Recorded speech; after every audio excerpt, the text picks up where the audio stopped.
In the Great Commons at Gaia's Landing, we have a tall and particularly beautiful stand of white pine, planted at the time of the first colonies. It represents our promise to the people and to planet itself, never to repeat the tragedy of Earth. Lady Deirdre Skye, Planet Dreams. As we approached, we were confronted by the ruined splendor of Sparta Command. The true immensity of the place became instantly apparent as our quantum tank crunched over the rubble and parked next to a shuttered bunker, but the extent of the destruction took weeks to assess. The shielded data core had sustained several massive breaches, and smoke still billowed from the numerous cannon ports.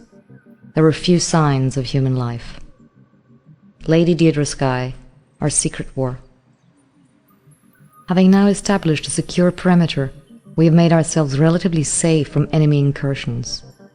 But against the seemingly random attacks by planet's native life, only our array of warning sensors can help us. For the mindworms infiltrate through every crevice and chew through anything softer than plasma steel. Lady Deirdre Skye, The Early Years. Although planet's native life is based, like Earth's, on right-handed DNA and codes for all the same amino acids, the inevitable chemical and structural differences from a billion years of evolution in an alien environment render the native plant life highly poisonous to humans. Juicy ripe grenade fruits may look appealing, but a mouthful of organonitrates will certainly change your mind in a hurry. Lady Deirdre Skye, The Comparative Biology of Planet. You see in this dome the intermingling of native and earth plants. Outside, they are competitors, struggling over the trace elements required for life.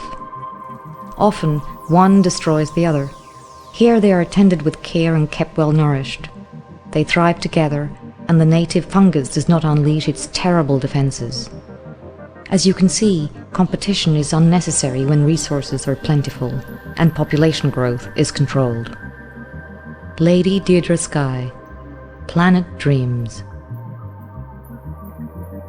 You are orphans, Earth Deirdre, your homeworld already buried, so young among the eons. Yet, now you fill the skies where we watched a million sunsets with flame and contrails, paying no heed to the hard lessons the universe has tried to teach you. Are you a breath of life to invigorate a complacent world, you as humans, or an insidious cancer which must be excised?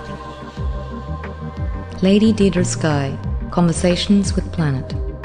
Sky farms are fantastically beautiful, with their kilometre-long networks of glass framed in grids of metal and the sunlight shining through jungles of vegetation inside. When one of them catches the light, you can see the refracted beauty for miles.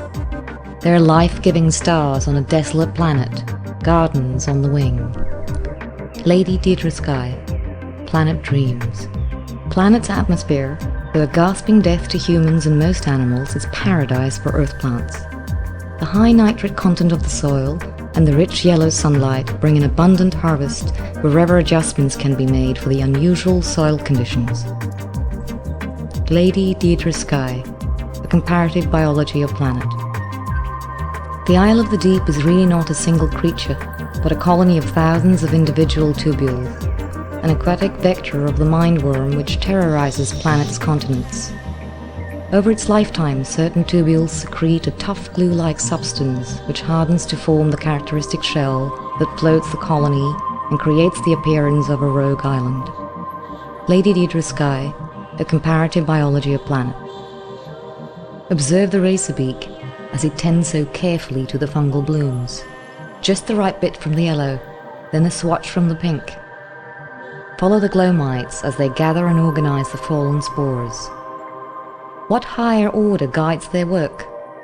Mark my words, someone or something is managing the ecology of this planet. Lady Deirdre Skye, Planet Dreams. The prevalence of anoxic environments, rich in organic material, combined with the presence of nitrated compounds, has led to an astonishing variety of underground organisms which live in the absence of oxygen and breathe nitrate. Likewise, the scarcity of carbon in the environment has forced plants to economize on its use. Thus, all our efforts to return carbon to the biosphere will encourage the native life to proliferate. Conversely, the huge quantities of nitrate in the soil will be heaven to human farmers. Lady Deirdre Skye, The Early Years. You are the children of a dead planet, Earth Deirdre, and this death we do not comprehend. We shall take you in, but may we ask this question? Will we too catch the planet death disease? Lady Deirdre Skye, Conversations with Planet. You waited so long to heed us, Earth Deirdre. Almost we pruned you, as we may yet prune your branches. Lady Deirdre Skye, Conversations with Planet. The fungus has been planet's dominant life form since about the time of the Lower Paleozoic on Earth.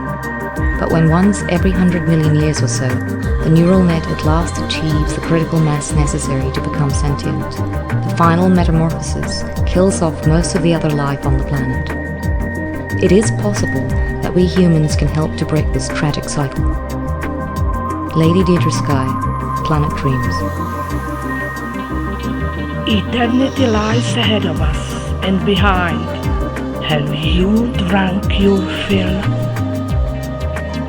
Lady Deirdre Skye, Conversations with Planet, Epilogue.